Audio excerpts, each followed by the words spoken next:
2, 1, fire!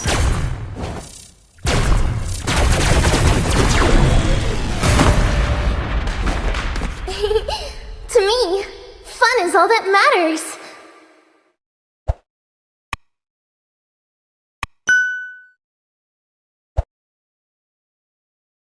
Like it's fire versus fire because Echo having the Lancelot kind of flexible. You can play aggressive, you can be a little bit more passive, but here Fireflux Impunity having the Yuzong, having the Valentina kind of shows in terms of range, we're gonna play between mid and close range. We want to get into your face. Echo is like, yeah, you know what? If you want to get into our face, we want to do the same. Having the Kaja, having the Kadita, a lot of dive potential for both teams. None of them are shying away from a fight. Coach, take that, Coach Treb.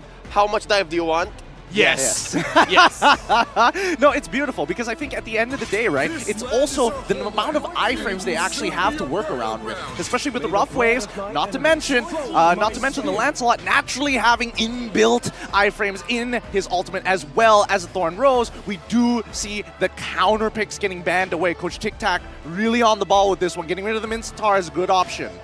Right now, looking at the ban so far, it looks like Echo again. When I was talking about the box, they're trying to make sure that there is no box. They want to roam around because the Eve, the Mincetar, even in a way, the S's kind of force you to get into a very tight spot. And it looks like Echo, they want to move around the map quite a bit. So for Fireflux Impunity, I kind of feel like if they can't control the map well, I kind of feel like Echo, they'll be a little bit too fast for Fireflux Impunity to kind of like react with. So I kind of like this Joy ban because letting the Joy over is going to be more difficult. There's too many people that it's very hard to catch. I totally agree here. You know, ban out the Joy. The fact that they already have the Kaja means you don't want to pick it for yourself. And they also decided to get rid of the farmers from the side of Echo, knowing that if they decide to team fight harder, our pick-off composition isn't going to get that much value, which comes down to two things. Either A, we are going to see the style that's very reminiscent of Blacklist getting the floor in rather early for the side of Fimp, or we might even see an opportunity for Diggy once again.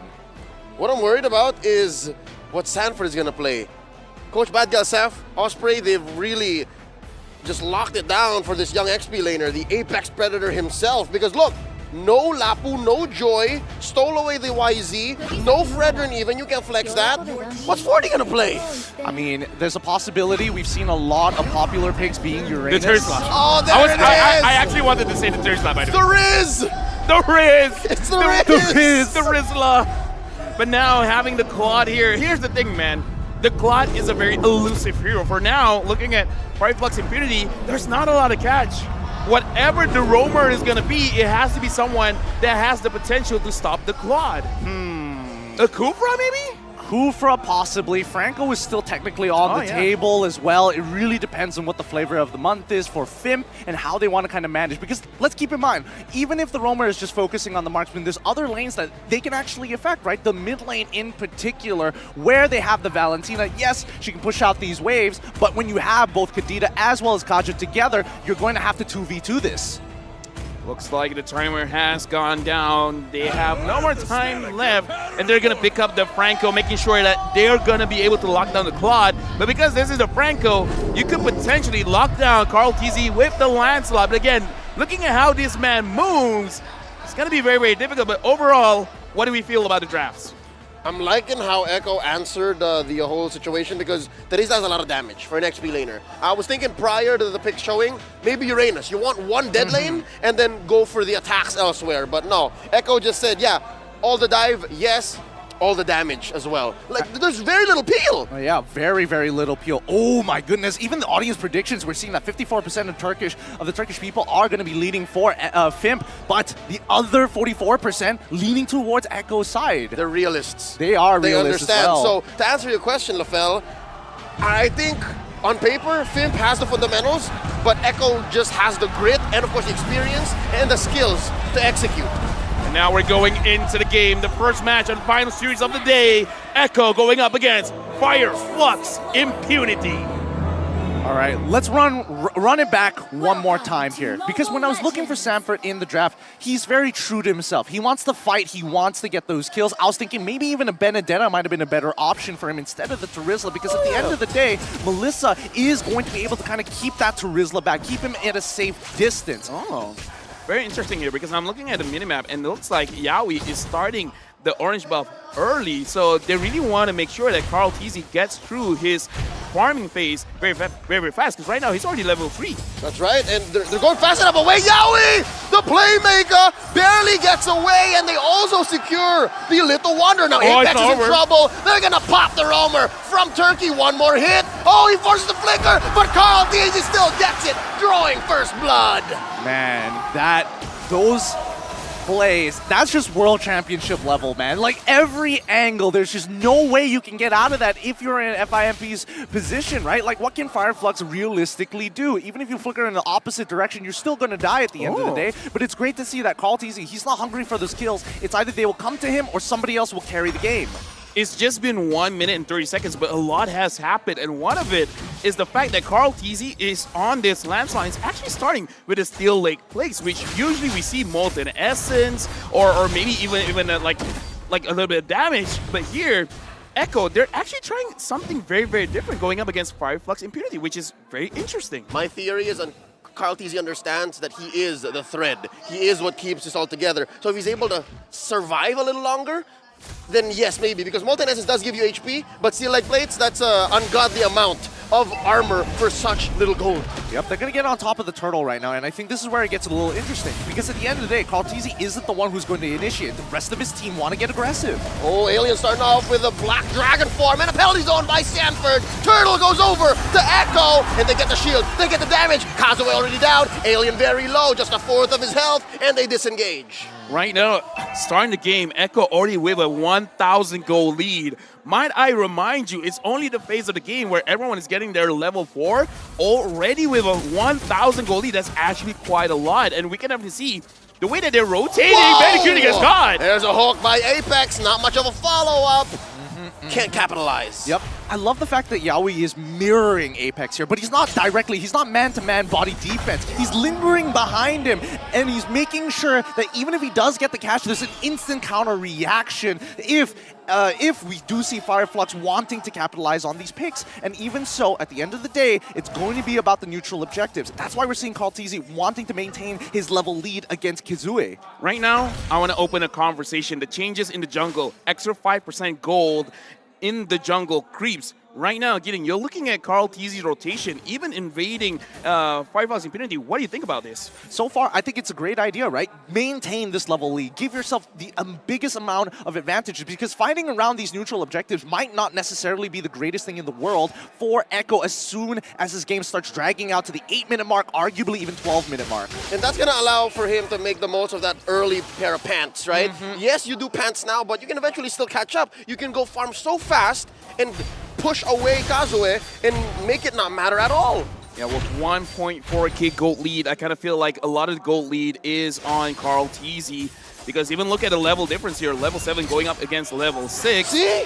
Right now, again, I kind of feel like this is the snowball happening where you're taking away, but YAWI pulls in. Put the DJ down on Akira, and he could not respond. Quick pick off in mid. Disgustingly good coming in from both SANJI and as well as YAWI, giving no opportunity to fight back here. Ooh. Now, as much as we say that Karltzy has that gold lead, right, let's keep in mind that SANJI almost very recently, before that kill even happened, got his Clock of Destinies pre-4 minutes. That's an early Clock of Destinies. And then he finishes off the Magic Penetration boots as soon as he gets the kill. I feel like what's crazy here is, like, across the board, everyone from Echo, they have a level advantage. Whatever rotation they've been doing, it's really helping everyone out, and I kind of just believe it's not them getting too big of an advantage. It's all about denying advantage. SANJI goes in. Oh, and just takes out Kura like that. And now Kazuo is in trouble. Apex 47, can he save his jungler? Yes, there's no. Sanford gets a kill.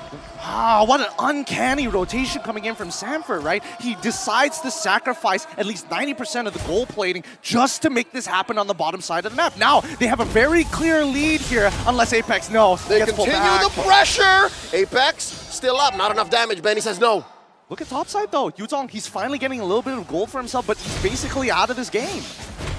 Right now, looking at the situation, I think SANJI is thinking about it. They just want to pull everyone away. SANJI gets pulled. Apex with a hook and a bite down gives the kill over to Sunshine. Benny does get a push in exchange. Alien up top, forced to use a Black Dragon form. I believe he's losing that 1v1. Sanford's still here, and they're just going to try to clear these waves. Yep, Sanford, he's just abusing his level lead. He's rotating faster, clearing faster in a matter of fact, and unfortunately, Alien is just one step behind. Looking at the situation, it does feel like Echo, they're taking the calculated risk because they're like, okay, right now, SANJI, just show your face. What we really want is the bottom turret. There's always a chance that SANJI will get pulled, but trading a life for an objective, a structure, I think it's always worth it. So I kind of feel like it is more of a calculated risk, where it's like, there is a risk one of us is going to die. That's right. But Heroes respawn. it's always good. Tars don't. Exactly. And now Sanford. Very low. Sunshine goes and used the goal. Wow. But there really wasn't much. Couldn't take down Karl nor Sanford. Couldn't react in time. Could not react in time. It Negative synergy. Yeah, I mean, it's negative synergy, but let's not forget that Sanford, technically he shouldn't be here. Like, even for Fireflux, they recognize that, okay, they're going to lane swap right now, but no, all of a sudden Sanford shows up at the top side, and now the fight. Oh no, Cura! And he does help out to get a kill, but Alien is going to fall, and eventually that's 2 for Echo. And here, an attempted steal. Oh, Karltzy does eventually still get it. No, wait! Kazuha secures! I gotta say, I'm still looking at what happened just now at top. I have to look at it back because I kind of feel like it's a very interesting interaction where the go away is actually pushing Karltzy towards the wall. So the Iron Hook, even though it did connect, but it was like, no, you can't move because you're stuck against the wall. So I was like, so all sorts of movement is stopped by go away. Yeah, so that's what I was like, huh, interesting. A little bit of a negative synergy, but it looks cool. It looks awesome. I mean, there's a bunch of these, right? We have seen even during SEA games that Kufra is able to kind of shorten the distance if he starts buffering the ability. So at least we know the interaction is very dependent on displacement effects. I've learned for you to do that, you need tough boots. And now YAWI with the conceal is looking to flank. Alien goes in. So far, everyone's just like, okay, let's clear the minion. If we see a path, we're going to go for it. If not, then it's all right. Reset, try to find resources somewhere else. Right now, Fireflux, they're going to have to take a back foot on a lot of these objectives here. Echo is really far ahead. It's 7 minutes, about to turn 8, with a 4.5K lead. And especially at this level of competition, at an international tournament, that is a gigantic lead. Especially for their laners, right? Out-leveled, out-gold. Even if you want to go for these one individual plays, it might not necessarily fall in your favor. Look at this, Turkish Delight getting set up. All 5 members here hiding in that bush near the purple buff. Not gonna lead to much, because I think Echo knows Karltzy did not overextend here. Gonna attempt one. Here's a pull right in the purple buff. Apex 47 popped by SANJI. That's a man down for the Turkish squad. And right now, just with that one loss, Echo is looking like they can push for Oh! DPZ, that's a deep penalty zone, plus a blazing duet. That's already 2 down in that single engagement, plus a push by Echo. Beautiful. Sanford literally waits for the very last second. It looks like he's about to touch the ground before he flickers. I think that's an EXP laner's wet dream. Yes, it was definitely my wet dream for sure. I'm going to be thinking about that tonight. Given the Kadira, it's very wet. Oh, yeah. Woo! I mean, it's some hot stuff here, but let's keep in mind that Echo, every single move that they've made, they force something out of Fimp.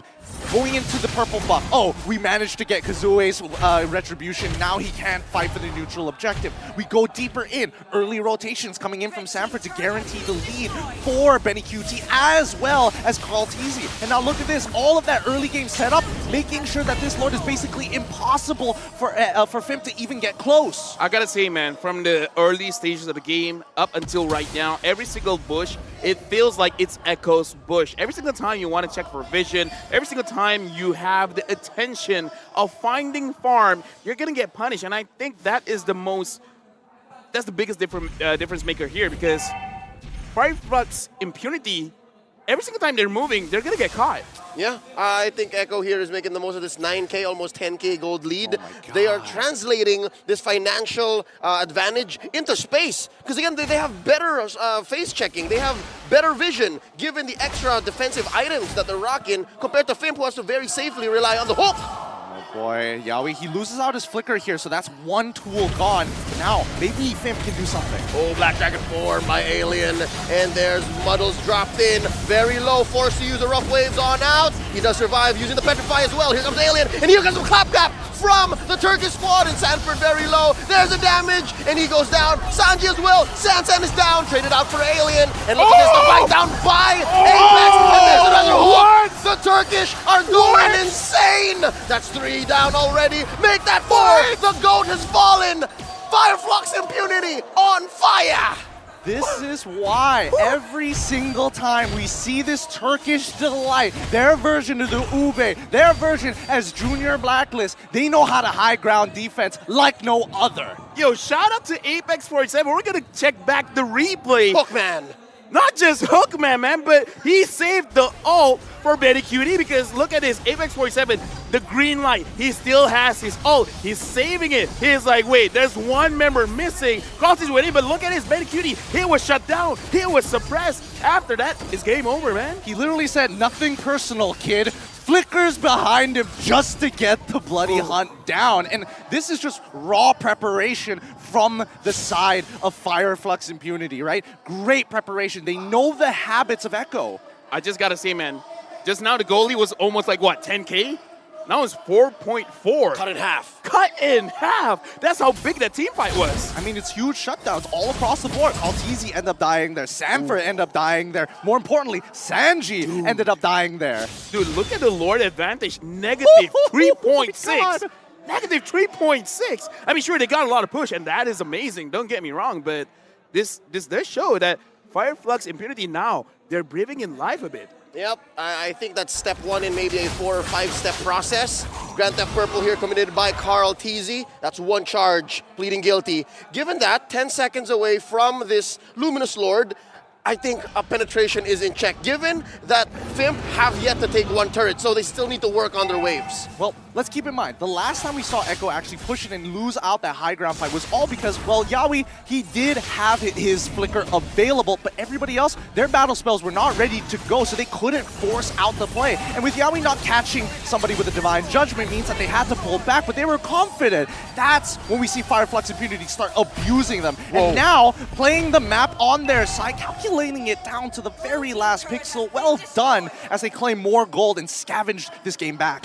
Honestly, I like it because I kind of feel like taking the Lord now would be very, very risky, so might as well take a safer objective. And I kind of feel like they want Echo to push in because as we saw just now, they have the potential of countering. They have the potential of actually making or forcing mistakes from Echo. So they want this. Early concealed by YAWI, Lord trampling in, and there's the flicker! But Apex pulls just the same! And Alien survives along the way! A man down for Echo! They still have the Lord, but Fimp already looking great in this defense. That was, I don't know what to say about Was that. that not as clean as Hook?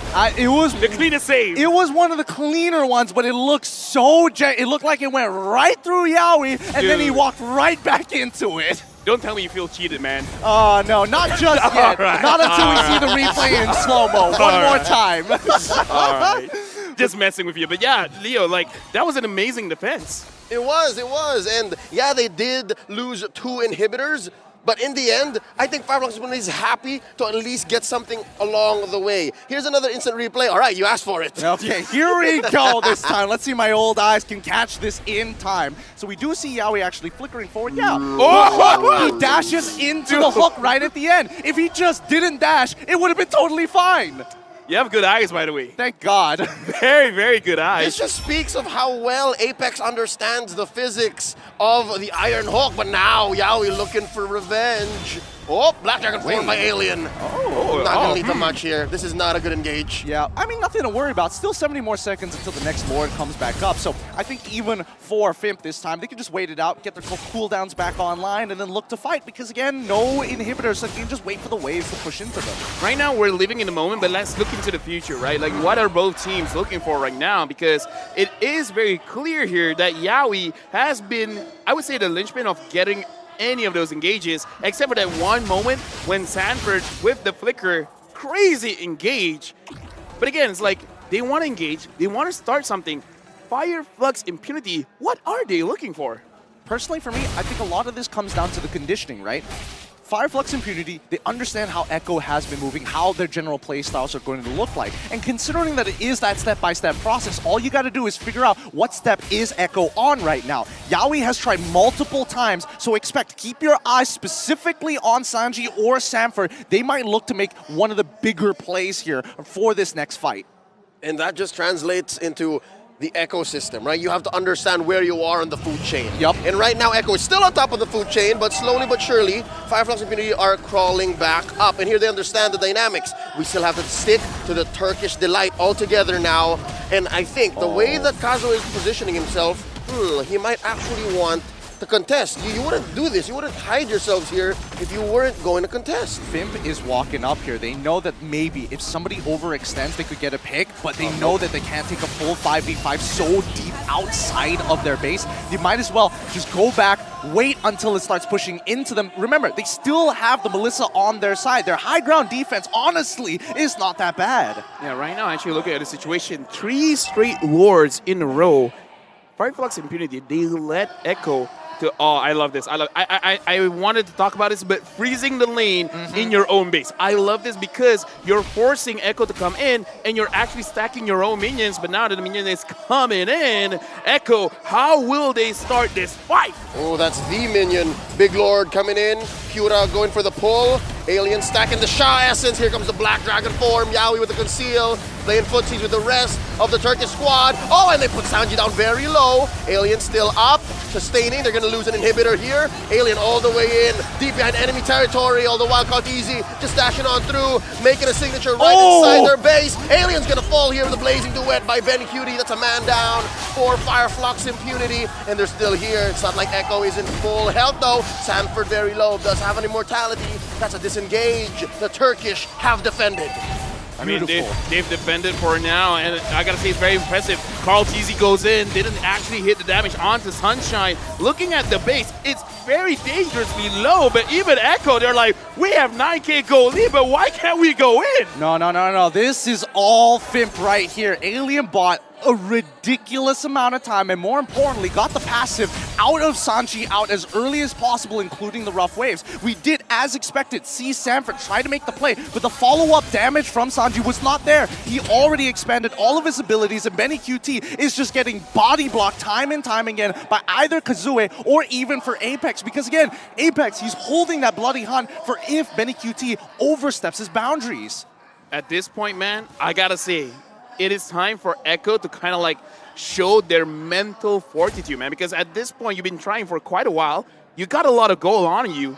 This is one of those situations where you could tilt, where you're like, okay, come on, what else do I have to do? And at some point, this all-in dive comp is going to hit a ceiling. And I think so far, Fireflux Impunity have figured out that ceiling. They're like, all right, they can only do so much, especially inside their base. Absolutely, especially when they're playing a traditional front to back, right? You hit the front line, and as soon as you get rid of them, you move in towards that back side. Now, looking at Sunshine's items earlier, he is in a very good position. He can chunk everybody from the side of Echo. He is a problem that Echo needs to answer almost straight away. And if Fimp is able to kind of stagger the abilities, force the resources on different sides of the map, they have a very good opportunity to take a full 5v5 outside of their base. You were talking about positioning, man. Look at the positioning of SANJI right now. SANJI and YAWI, they're waiting. They're waiting for someone to try to get this push and then try to burst them out very, very fast. Speaking of which, oh no, Fimp has been letting go of the lore so far. Will they do the same for this one? Oh, well, I think Karltzy knows. Karltzy knows that they're going to go for it quick, and that Fimp will know that they will go for it quick, but just the same, the Magic Sentry didn't spot G and Wei. They didn't spot this duo from mid, but look at this. Looking for an engage. Oh, look at this. Look at this. Look at this. Oh, flickering, and the goalie, they punish the playmaker. YAWI is down. I repeat, YAWI is down. Alien does draw a line going in straight, but Echo secures the Lord. Oh. Apex looking at SANJI, and right now, SANFORD goes in! Penalty zone for 4! Make that 5! Apex falls! And that's gonna be 1 immortality up. SANFORD does pay the price. Apex go down. BENNYQT and Karltzy deep behind enemy territory. And here down goes Sunshine. BENNYQT gets 2K. No, that's so unfortunate. Fimp played that so well. They got everything out of Echo, but at the very end, that split second of thinking, I could turn this around, cost them the game. Echo takes game one. Oh What? my goodness. A first game in a best of 3, where again, a lot are eyeing at Echo to win this one.